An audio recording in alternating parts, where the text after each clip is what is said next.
Your sister's here begging for money again, Vanessa announced loudly to the entire Thanksgiving table, her voice cutting through conversations like a rusty blade through silk.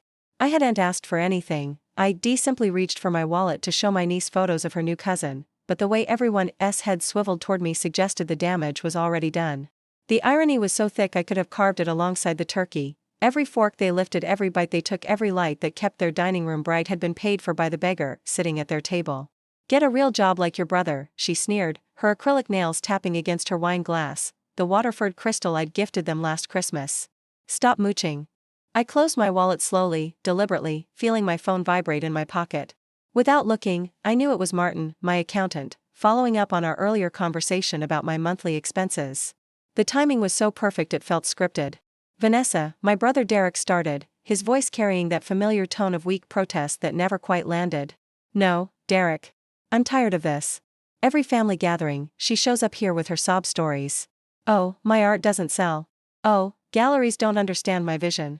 Meanwhile, we're working ourselves to death to maintain this lifestyle.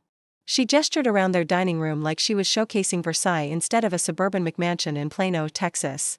I pulled out my phone, glancing at Martin's text, confirming you are canceling the monthly $15K transfer to their account. My thumb hovered over the keyboard. $15,000 a month for 3 years. $180,000 a year.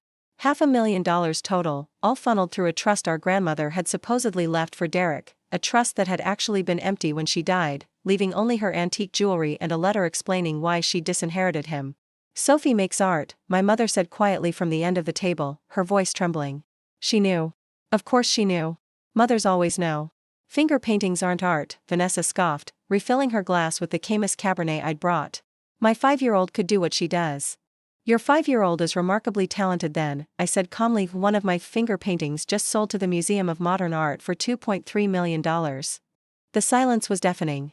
Even the kids at the children's table seemed to pause their chatter. Vanessa laughed, that sharp, bitter sound that had grated on me since Derek first brought her home 10 years ago. Right. And I'm married to a secret billionaire. No, I said, taking a sip of water. You're married to a regional sales manager who makes $73,000 a year before taxes. Hardly billionaire territory. Derek's face flushed. How do you, Sophie, that's not. Isn't it, though? I set down my glass carefully. Or did you get a raise from Technotron Industries recently? Strange, considering they've been laying people off for the past 6 months. Have you been spying on us? Vanessa's voice pitched higher, her perfectly contoured face starting to crack. No. I've been paying your mortgage. There's a difference. My phone buzzed again. This time it was my gallery director, Amelie. The Sotheby's auction estimate just came in. Your series could go for $8 to $10 million. Champagne? I typed back, later. In the middle of a family revelation. What are you talking about? Derek stood up, his chair scraping against their hardwood floors, Brazilian cherry, if I recalled the invoice correctly. Should I start with the mortgage? The car payments? Private school tuition for both kids? Or should we jump straight to the fertility treatments that insurance wouldn't cover? My mother gasped. My father, who'd been silently carving turkey for the past 10 minutes, set down the knife. You're delusional, Vanessa spat, but her hands were shaking now. Derek's trust fund from Grandma didn't exist. I pulled up my banking app, 3 years of transfers clearly visible. Grandma left Derek nothing. She left me everything, her entire estate, including her investment portfolio. About $12 million after taxes. That's impossible, Derek whispered. Is it? Remember the summer you stole her social security checks to buy that motorcycle? Or when you convinced her to mortgage her house for your sure-thing business venture? She remembered. She also wrote it all down in a lovely letter that came with the will. I scrolled through my phone, finding the photographed letter. Would you like me to read it? It's quite colorful. Grandma had strong opinions about Vanessa, too. You've been lying to us for 3 years? Derek's voice cracked like we were teenagers again, like when I used to cover for him when he snuck out, took the blame when he broke Mom's china, gave him my babysitting money when he needed gas. No. I've been loving you for 3 years. Despite everything.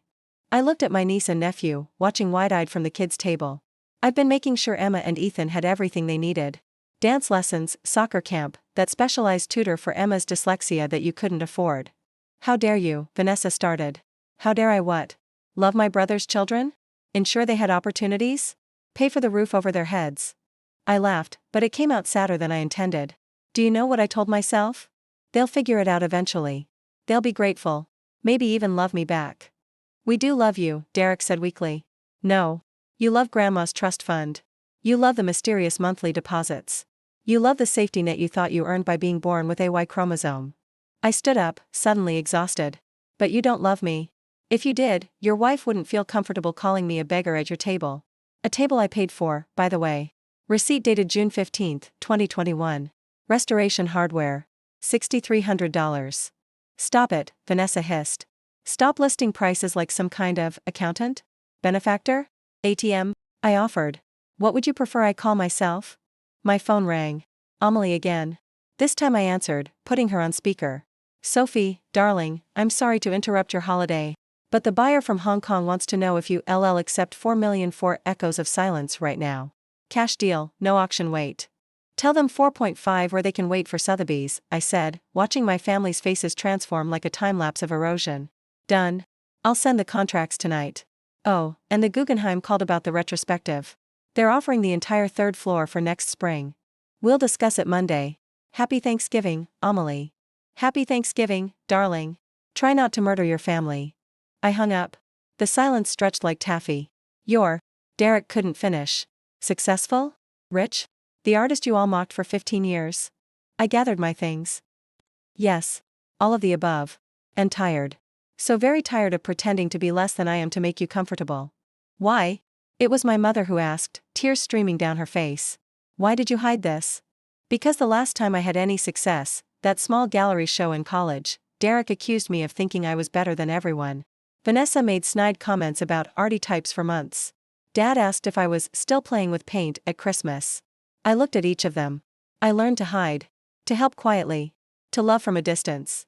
We would have been happy for you, my father said gruffly. Would you? Or would you have done what you're doing now, staring at me like I'm a stranger? At least when you thought I was a failure, you invited me to dinner. That's not fair, Vanessa protested. Fair? I pulled up my bank statements. 3 years. 36 months. $540,000. Plus the emergency payments. New roof, $40,000. Vanessa's mother's cancer treatment, $120,000. Derek's gambling debts, Sophie. Derek shouted. $75,000. Should I continue? There's the boat you couldn't afford, the timeshares you never use, stop. Vanessa had gone pale. Please stop. Why? You didn't stop. Every family gathering, every birthday, every holiday, you took your shots.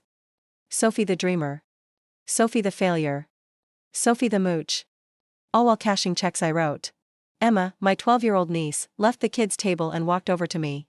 Aunt Sophie? Are you really famous? I knelt down to her level. I'm really good at what I do, sweetheart. Some people think that makes me famous. Vanessa said you were jealous of us. That you came here for free food. My heart broke a little more. What do you think? She looked at her parents, then back at me. I think you paid for my dance classes. Mom said the studio made a mistake, but they knew my name. They said a Sophie Laurent had set up an account. You knew? Vanessa gasped. I'm 12, not stupid, Emma said with preteen disdain. Also, Aunt Sophie's painting is in my textbook. The one about modern American artists. I hugged her tight, then stood. Martin's waiting for my answer. Do I continue the transfers? Yes, Derek said immediately. Sophie, please. The kids. We'll be fine. I've set up education trusts for both of them. Full ride through graduate school if they want it. That won't change. I looked at Vanessa. But you too? You're about to learn what it's like to live on $73,000 a year. Like normal people. Like moochers do. You can't, Vanessa whispered. The mortgage is in your name. As is the car loan, the credit cards, everything else you've racked up assuming the magic money fountain would never dry up. I texted Martin, cancel all transfers. Immediately. His response was instant, done. And Sophie? Good for you. This is cruel, Derek said. You're punishing us for what? Calling me names? Treating me like a failure? Making me doubt myself for years? I shook my head. No. I'm setting boundaries. Something I should have done years ago. Sophie. My mother stood, reaching for me. Don't leave like this. How should I leave, Mom? Quietly, like I always do.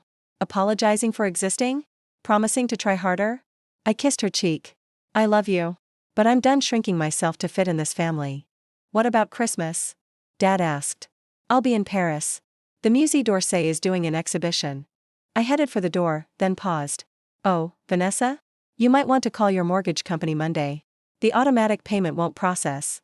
You're really going to make us lose our house? I turned back one last time. No. You're going to make you lose your house. I'm just no longer preventing it.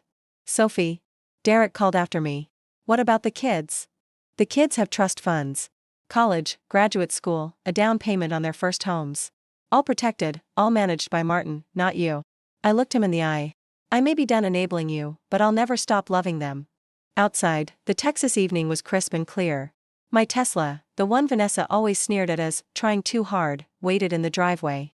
I sat in the driver's seat for a moment, processing. My phone exploded with texts. Mom, please come back. Dad, that was uncalled for. Derek, how could you? Vanessa, you're a monster. But then, one that made me smile. Emma, Aunt Sophie, can I see your studio sometime? I want to be an artist like you. I texted back, anytime, sweetheart. Art is about truth, and today you saw what that really means. As I drove away from the house I'd paid for, from the family I'd supported, from the life I'd subsidized while being treated like a burden, I felt something I hadn't experienced in years, free. The radio played softly, and I laughed when I recognized the song, Money, by Pink Floyd. The universe, it seemed, had a sense of humor. My phone rang. Martin. So, how did it go? About as well as expected. Vanessa called me a monster. The same Vanessa who spent $8,000 at Neiman Marcus last month? The very same. He sighed. You did the right thing, Sophie. You can't buy their love or respect. I know. I wanted to help. I wanted them to be comfortable. There's a difference between helping and enabling. You crossed that line about 2 years and 11 months ago. Why didn't you say something? I did. Repeatedly. You said, they're family. They are family. No, Martin said gently. They're relatives. Family doesn't treat you like an ATM while calling you a failure to your face. He was right. I knew he was right. It didn't make it hurt less. The children's trusts are safe? I asked. Ironclad. Derek and Vanessa can't touch them. The kids will be fine, Sophie. Better than fine. Good. I merged onto the highway, heading toward my real home, the converted warehouse where I painted, lived, and built a life they'd never bothered to understand. Hey, Martin. Yeah? Increase the kids' trusts by the amount I was giving Derek and Vanessa. If their parents are going to struggle, they'll need it. He laughed. There's the Sophie I know. Heart of gold, even when they don't deserve it. The kids deserve it. They didn't choose their parents. No, but their parents chose their path. Let them walk it. After we hung up, I drove in silence for a while. Then my phone buzzed with an Instagram notification. Emma had tagged me in a post, a photo of one of my paintings from her textbook with the caption, My aunt is Sophie Laurent. Yes, the Sophie Laurent. And she's the kindest person I know, even when we don't deserve it.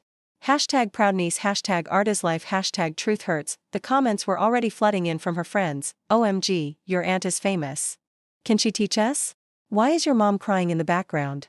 I smiled despite everything. Maybe I'd lost some relatives today, but it seemed I'd gained something else, the truth. And Emma, at least, understood that was worth more than any monthly transfer. My phone rang again. This time it was a number I didn't recognize. Hello? Sophie? This is Harold Winters from the Times. We're doing a piece on artists who support their families while building their careers.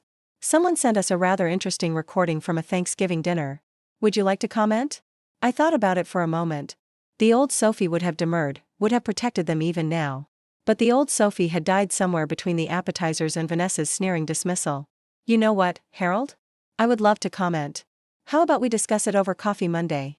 I have quite a story about the real cost of success and the price of family silence. Looking forward to it. Oh, and Sophie? That piece the MoMA acquired? Stunning. My wife cried when she saw it. Thank you. It's called The Weight of Unspoken Things. Seemed appropriate, don't you think? He laughed. More than you know. See you Monday. As I pulled into my driveway, I saw my neighbor, Mrs. Chen, watering her garden despite the evening hour. Sophie. Happy Thanksgiving. How was dinner with your family? I considered the question. Expensive, I said finally. But worth every penny. She looked confused but smiled anyway. Well, there's always Christmas. No, I said, getting out of my car. I think I'll spend Christmas with people who actually like me. Novel concept, I know. Inside my warehouse, my paintings waited, massive canvases full of color and pain and truth. The very paintings Vanessa had mocked, Derek had dismissed, my parents had tolerated. The paintings that now hung in museums and private collections around the world. I poured myself a glass of wine, good wine, not the grocery store bottle Vanessa served while pocketing the camus I brought, and stood before my latest piece. It was unfinished, like most family stories, but tonight I knew how to complete it. As I picked up my brush, my phone buzzed one last time. Martin again, transfers cancelled. All of them. You're free, Sophie. Free. Such a small word for such a big feeling. I painted until dawn, pouring 3 years of silence and swallowed pride onto the canvas. When I finally stepped back I saw it clearly, a family dinner table where one chair remained empty not because they forgot to set a place, but because the person who'd paid for every plate had finally learned she deserved better than crumbs. I'd call it the moocher's revenge. Or maybe just truth. Either way, it would sell for millions. And this time, every penny would be mine.